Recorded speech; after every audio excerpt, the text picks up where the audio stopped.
orang kampung itu kena corona itu tidak mungkin kalau menurut saya. Kenapa? Partisipant sekalian telah bergabung bersama kita Ustadz Anas Hidayatullah.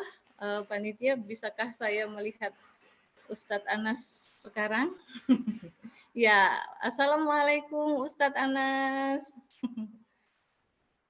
Iya, tolong panitia, mic Ustadz Anas masih off.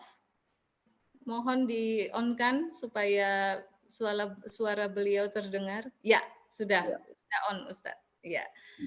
Ya, semoga sehat ya Ustadz. Alhamdulillah, Masya Allah. Selamat bergabung Ustadz di acara. Ya Allah. Sulit ya Prof, sulit Ustadz masuknya Ustadz. Bukannya sulit, lagi coba-coba terus ini. Tapi alhamdulillah sudah berhasil ini Ustadz. Ya. Alhamdulillah ya, Ibu. Ya, Ustadz, sebaiknya kita langsung saja ya Ustadz ya. Boleh. Sekalian, ini ada Ustadz Anas bersama kami, bersama kita sekalian. Untuk lebih efisien waktu, kita dengarkan paparan beliau. Untuk pertanyaan kepada Ustadz Anas bisa dihadirkan melalui chat di sebelah kanan layar Bapak Ibu, silakan, nanti akan dijawab langsung oleh Ustadz Anas. Ya, silakan Ustadz, materinya Ustadz. Oke. Bismillahirrahmanirrahim. Assalamualaikum warahmatullahi wabarakatuh. Waalaikumsalam warahmatullahi wabarakatuh. Alhamdulillah wassalatu wassalamu ala Rasulillah wa ala alihi washabihi wa mawala amma ba'd. Puji syukur kita haturkan kehadirat Allah Subhanahu wa taala, shalawat serta salam senantiasa tercurah hanya kepada Rasulullah sallallahu alaihi wasallam. Yang Anas hormati seluruh keluarga besar Fakultas Keguruan dan Ilmu Pendidikan Universitas Lampung, jurusan Pendidikan Bahasa dan Seni. Alhamdulillah, puji syukur kepada Allah. Anas pada siang hari ini dilibatkan bergabung dengan orang-orang hebat. Barusan tadi kita dengar paparan yang disampaikan oleh guru kita, Profesor Syihabuddin, ya, subhanallah, tabarakallah, ya. Jadi minder ini, mohon maaf ini, betapa hebatnya beliau menyampaikan paparan mengenai makna silaturahim. Dan Anas pada saat ini diberikan judul strategi silaturahmi di masa pandemi COVID-19 menurut syariat Islam. Bapak Ibu yang dimuliakan oleh Allah, karena pembahasan tadi sudah disampaikan oleh Prof mengenai pengertian, hikmah, ya, maka Anas sudah tidak lagi perlu menambahkan, ya, yang pasti langsung saja, ya, bagaimana strategi kita bersilaturahmi di masa pandemi COVID-19 menurut syariat Islam. Maka kalau Anas lihat, yang pertama kita melakukan pertemuan, ya ini menurut Anas ya, boleh diterima atau tidak. Walaupun dengan melakukan physical distancing.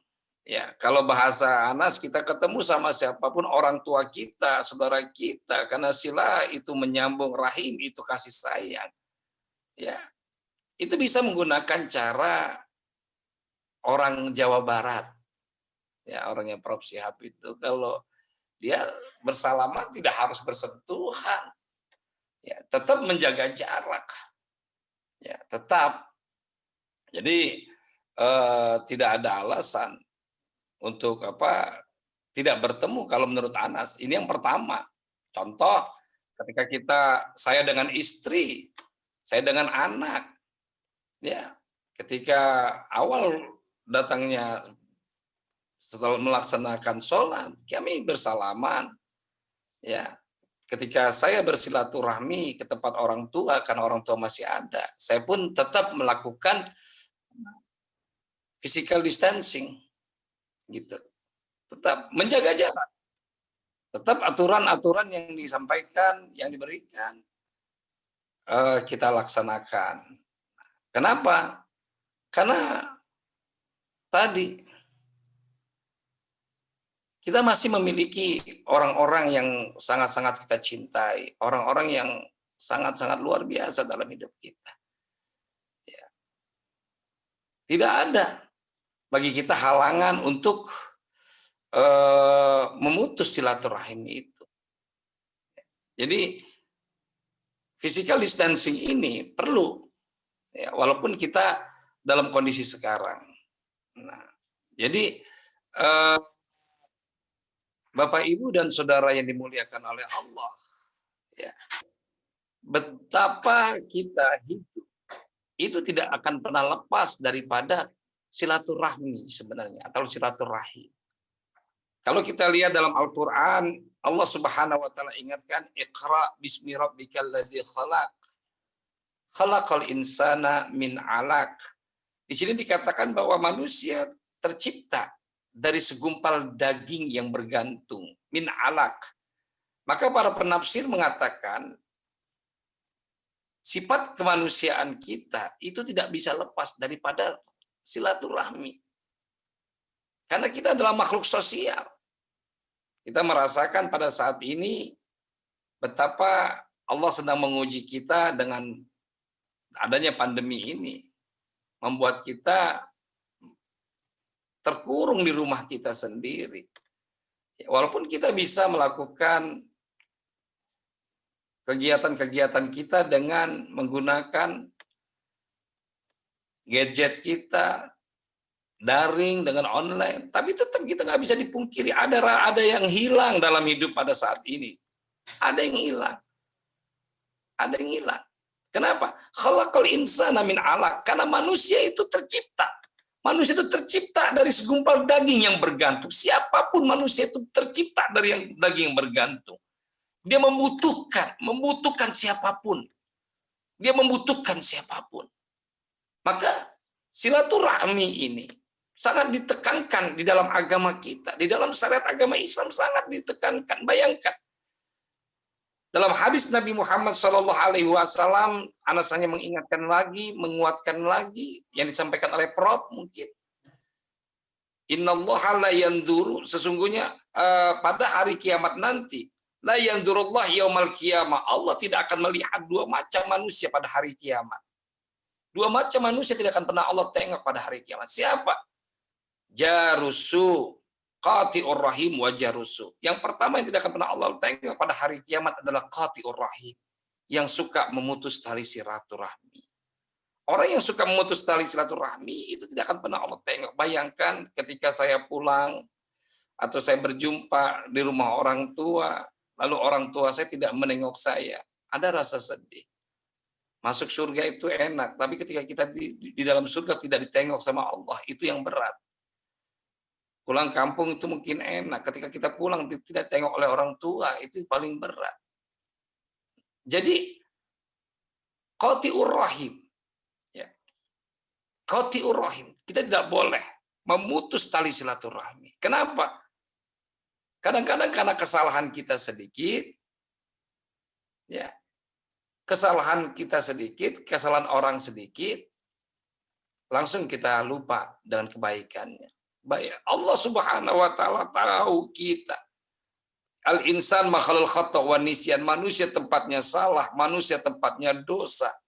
Makanya Allah kasih kesempatan apapun amalia dalam ibadah itu pasti penghapus dosa. Orang berwudu itu penghapus dosa. Orang berpuasa itu penghapus dosa. Orang menunaikan ibadah haji itu penghapus dosa. Nah, tapi dosa-dosa kita dengan Allah Subhanahu wa Ta'ala Allah akan hapuskan. Ada dosa yang tidak akan pernah Allah hapuskan, yaitu dosa ketika kaitannya dengan manusia. Maka silaturahmi ini tetap harus dijalankan. Nah, yang pertama tadi menurut Anas, ya, physical distancing, kita tetap datang walaupun harus berjarak. Nah, yang kedua, ya, fenomena sekarang yang kita lakukan adalah menggunakan daring. Ya, menggunakan daring. Walaupun kita tidak tatap wajah, menggunakan telepon, video call, ya, walaupun kita tidak tatap wajah secara langsung, bukan berarti kita putus silaturahmi, kita tidak. Jangankan di saat-saat Lebaran seperti ini, hari-hari biasa saja kita selalu melakukan hubungan silaturahmi. Ya, makanya teknologi pada saat ini semakin canggih yang sangat luar biasa. Ini kesempatan kita. Kesempatan kita. Ya, kesempatan kita. Jadi ini yang kedua. Nah, yang ketiga, ya, memberikan ucapan selamat Hari Raya Idul Fitri. Ya. Sebagaimana ucapan selamat ini pernah disampaikan oleh Rasulullah SAW ketika Raja Najasyi itu sedang sakit. Rasulullah SAW tetap, ya, Rasulullah SAW tetap memberikan ucapan selamat, doa, ya, yang dipanjatkan untuk Raja Najasyi yang sedang sakit. Nah, kita pada saat ini sedang Lebaran, Hari Raya Idul Fitri, minimal kalau kita tidak bisa melakukan physical distancing, bertemu, ya, walaupun pertemuan dengan berjarak, tidak kita menggunakan daring, telepon, video call, media sosial, minimal kita masih menggunakan ucapan selamat. Sampaikan salam, ya, melalui apapun dia. Ya minimal kalau kita punya media, dengan adanya komen, dengan adanya ucapan selamat, minimal menunjukkan kita ini masih hidup sebenarnya. Kadang-kadang kan suka tuh, ya, orang yang bicara kepada meme-meme yang ada di WhatsApp kita atau di Facebook kita, komen dong. Seakan-akan kalau kita tidak pernah komen, mungkin kita dianggapnya sudah tiada. Nah, ketika kita memberikan kabar kepada orang, ucapan melalui kata-kata kepada orang, silaturahmi kita kepada orang, ya, menunjukkan bahwa kita masih ada di muka bumi ini. Nah, oleh karena itu, keluarga besar yang berbahagia, ya, bukan berarti dalam kondisi pada saat ini silaturahmi harus putus, tidak. Sampai kapanpun. Kita lihat dalam Al-Quran. Al-Quran subhanallah ajaran agama yang sangat luar biasa. Al-Quran selalu dimulai dengan kalimat Bismillahirrahmanirrahim. Al-Quran itu ditutup dengan surat An-Nas, yaitu surat manusia. Salat kita saja, itu kalau kita tengok, kita mulai dengan takbir. Ya. Ketika kita sholat, kita takbir, kita besarkan Allah. Tapi coba ketika kita selesai sholat, apa yang kita lakukan? Yang kita lakukan adalah mengucapkan salam. Kita tengok ke kanan. Siapa yang ada di kanan kita, di samping kita, di belakang kita? Ada kalimat yang kita sampaikan, Assalamualaikum. Ya. Kedamaian. Assalamualaikum warahmatullah. Rahmat Allah wabarakatuh. Keberkahan Allah. Dalam sholat saja, selesai sholat kita mendoakan yang ada di kanan kita. Dalam sholat saja kita mendoakan ada orang di sebelah kiri kita sambil mengucapkan salam. Artinya seluruh rangkaian amal ibadah kita itu kaitannya tidak lepas daripada hablum minallah wa hablum minan nas. Berhubungan kepada Allah dan berhubungan dengan manusia, karena memang kita adalah makhluk yang bergantung. Kita tidak bisa sendiri. Tidak bisa sendiri.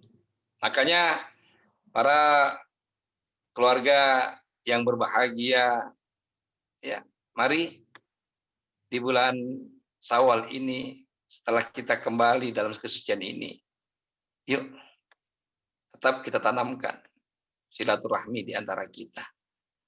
Ya, semoga kalaulah dosa-dosa kita kepada Allah telah Allah ampuni, dengan silaturahmi ini juga dosa-dosa kita kepada orang-orang yang pernah kita sakiti, mereka maafkan, dan kita benar kembali dalam keadaan Idul Fitri. Ya, mungkin ini saja Ibu, ya, pengantar yang dapat Anda sampaikan, karena jujur Apa yang disampaikan oleh Prof. Syihab tadi itu subhanallah sudah cukup sebenarnya. Anas hanya menambahkan saja. Ya, Ya. Anas hanya menambahkan saja. Terima kasih. Assalamualaikum warahmatullahi wabarakatuh. Waalaikumsalam warahmatullahi wabarakatuh. Terima kasih Ustadz Anas. Saya akan bacakan terlebih dahulu nih Ustadz kurikulum fitrinya Ustadz supaya partisipan lebih mengenal lagi Ustadz. Biasa aja Ibu. Ustadz Anas ini ternyata ya, ada nama sesungguhnya ini Ustadz Iya benar. Haji Andi Eka Putra, ya. Iya. Dan beliau ini kandidat doktor, Bapak Ibu sekalian, sedang menulis disertasinya di UIN Raden Intan. Semoga lancar ya Ustadz. Amin Ibu, makasih banyak Ibu.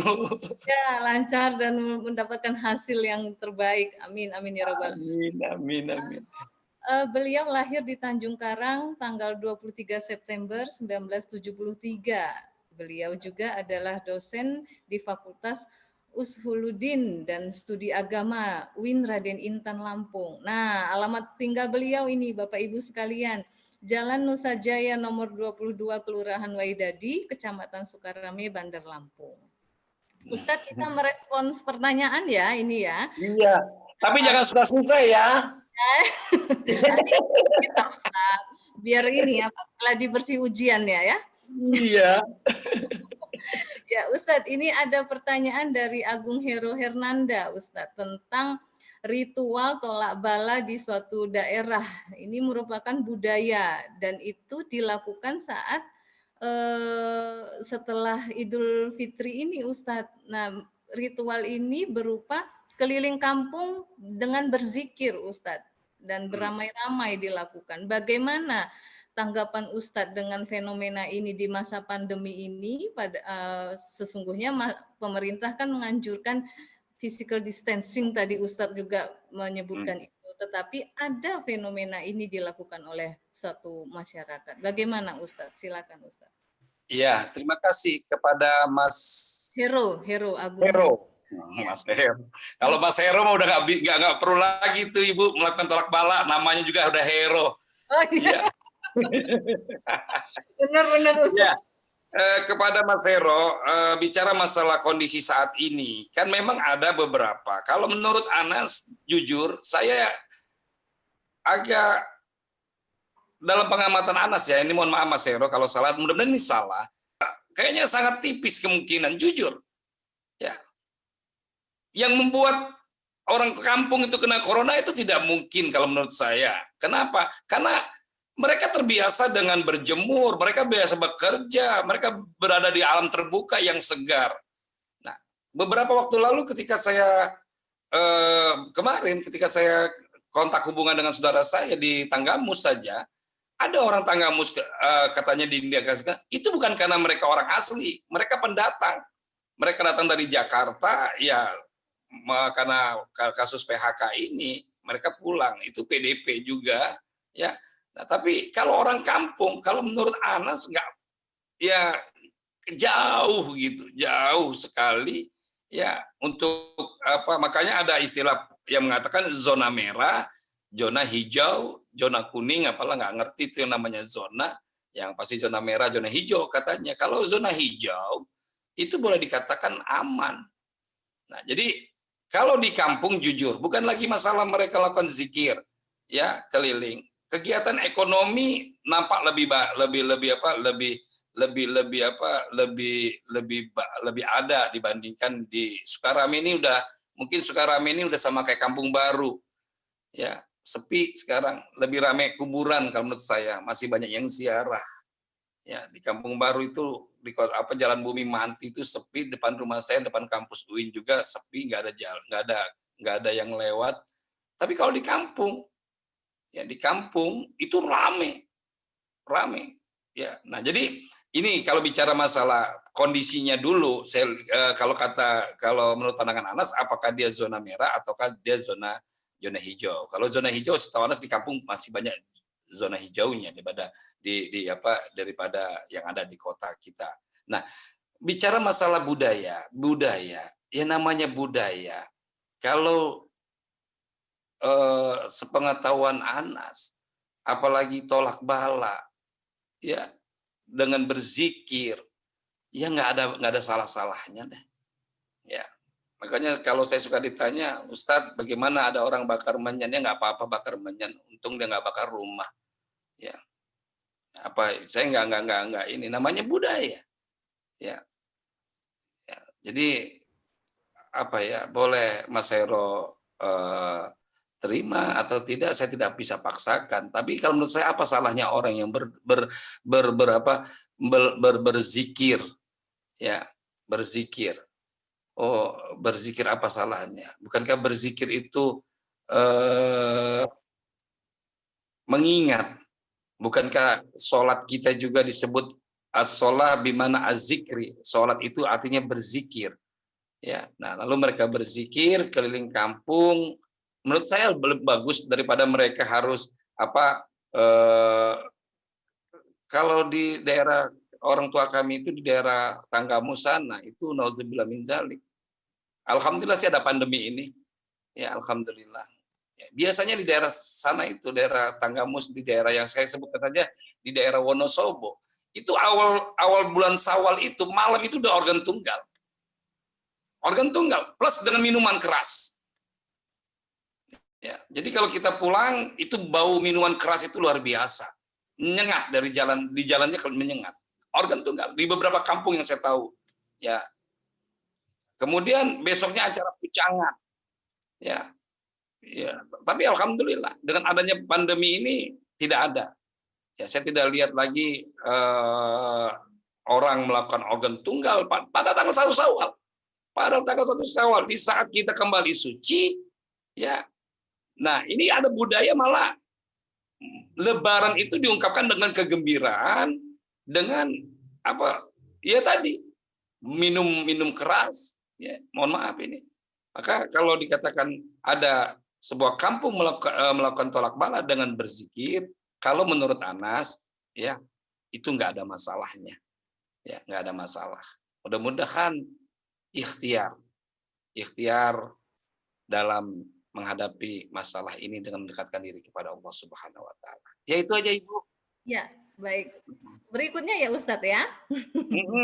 Ya, ini ada pertanyaan dari Bendi Juantara, Ustadz, dari FISIP Unila. Bagaimana strategi memperbaiki silaturahim antara masyarakat dengan pemerintah, mengingat kini banyak tantangan yang mengarah pada rasa ketidakpercayaan dan pragmatisme, apalagi dengan ditambah masa pandemi COVID-19 ini, Ustadz. Iya, ini bau-bau serem baunya. Iya. Silakan Ustaz. Kalau Anas sih apa ya, mohon maaf ya, sebagaimana kita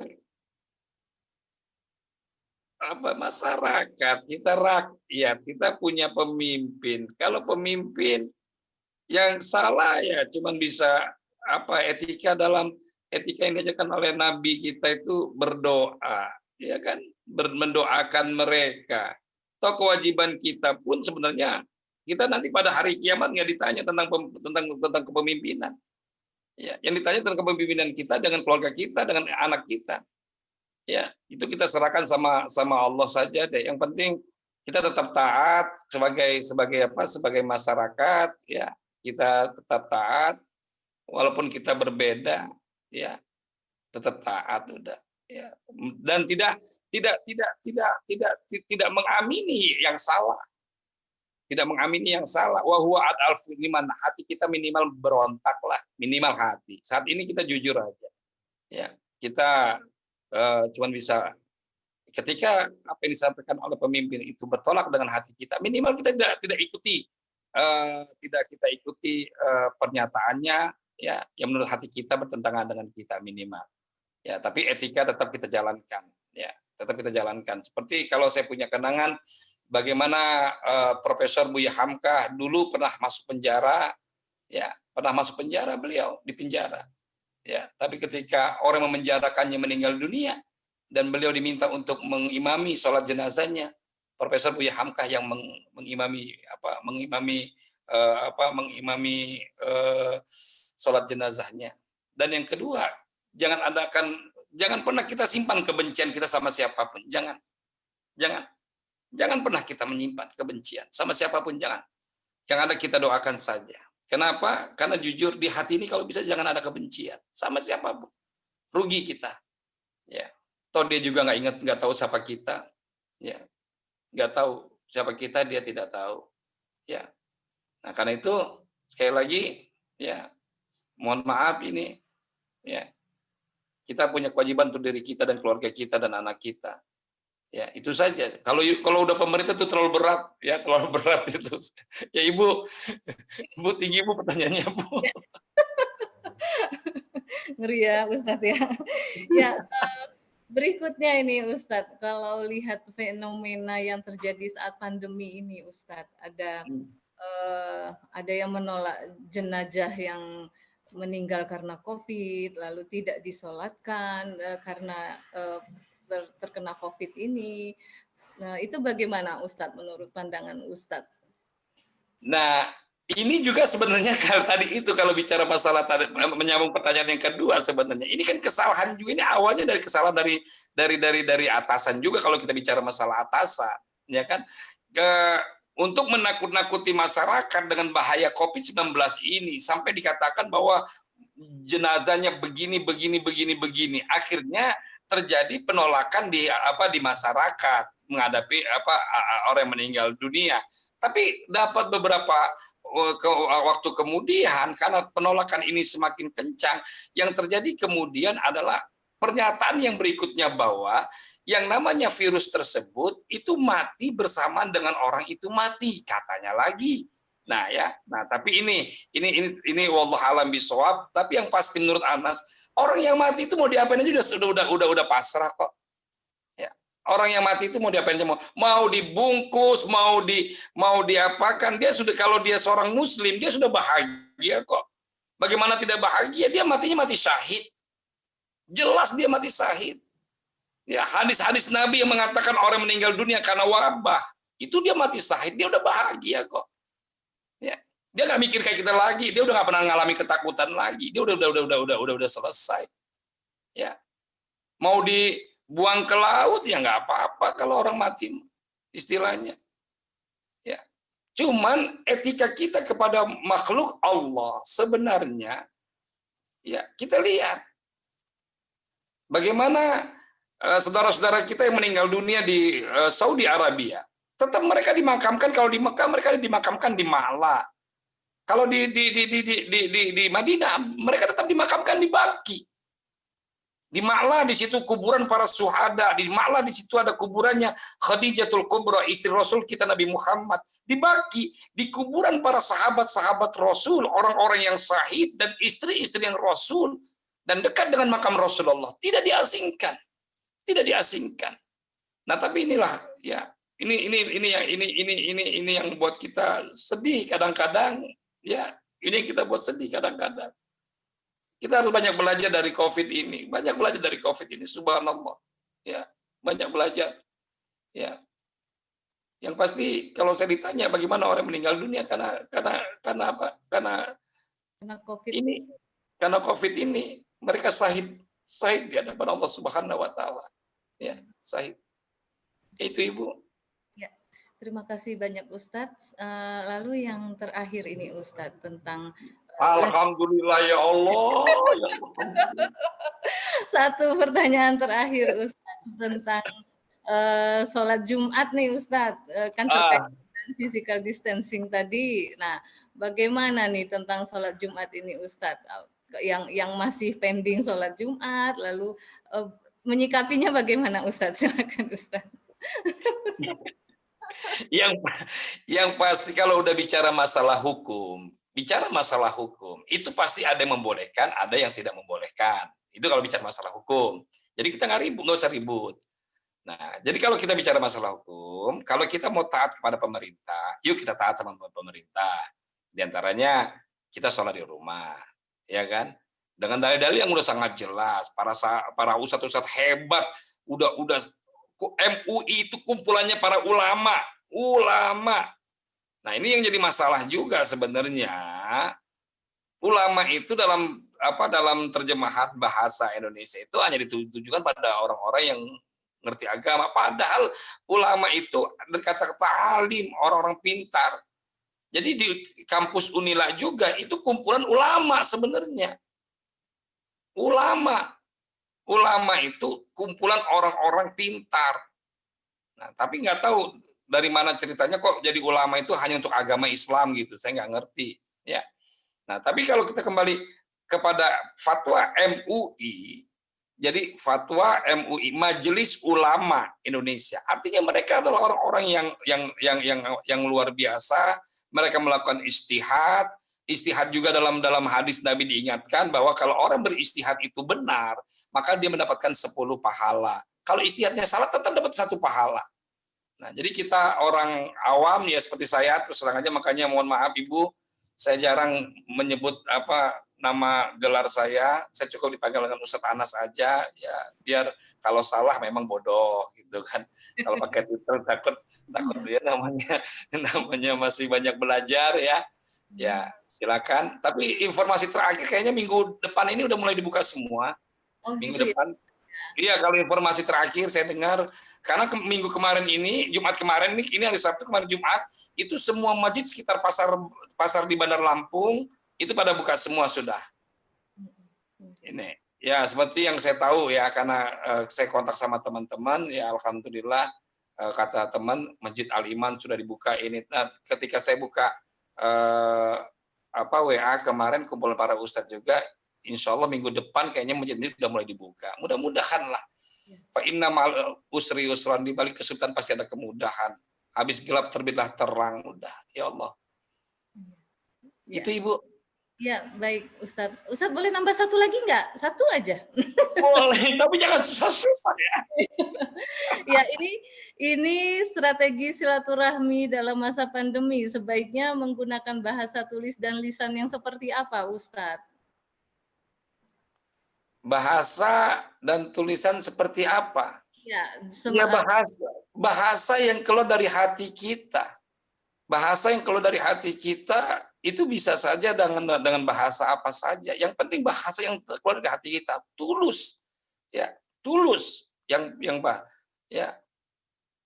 silakan.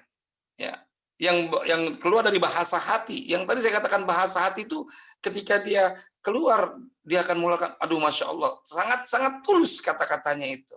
Ya silakan apa saja, menggunakan bahasa apa aja. Bisa bahasa Arab, ya bisa bahasa Jawa, bisa bahasa Lampung, bisa bahasa Padang, bisa bahasa Indonesia. Tapi ungkapan bahasa itu keluar dari hati yang paling dalam. Ya, keluar dari hati yang paling dalam. Karena terus terang mohon maaf ya Allah, nggak bisa kita pungkiri lah bahwa kita itu sering sekali memiliki goresan-goresan hati sehingga membuat sikap kita sama siapapun berubah. Ya, ketika itu maka keluarkanlah ya, jangan pernah ya, karena sedikit saja hati kita terluka, menyimpan dendam, menyimpan benci, sama saja seperti kerikil. Mohon maaf, debu yang ada di mata kita tidak membuat kita nyaman. Kerikil kecil yang terselip di sepatu kita ketika kita memakai sepatu itu membuat kaki kita tidak enak. Ya, maaf ini. Nah, begitu juga hati kita. Ketika hati kita menyimpan kebencian, ya, itu membuat kita tidak nyaman. Ya, masalah bahasa silakan. Ya, teman-teman ya yang ada di di Fakultas Bahasa dan Seni memang udah pakarnya, silakan. Terima kasih Ibu. Ya. Terima kasih Ustadz. Demikian pertanyaannya Ustadz sudah disampaikan kepada Ustadz semua. Terakhir adalah pertanyaan dari Ibu Dr. Herpratiwi ya. Ustadz terima kasih banyak telah bergabung bersama kami Ustadz.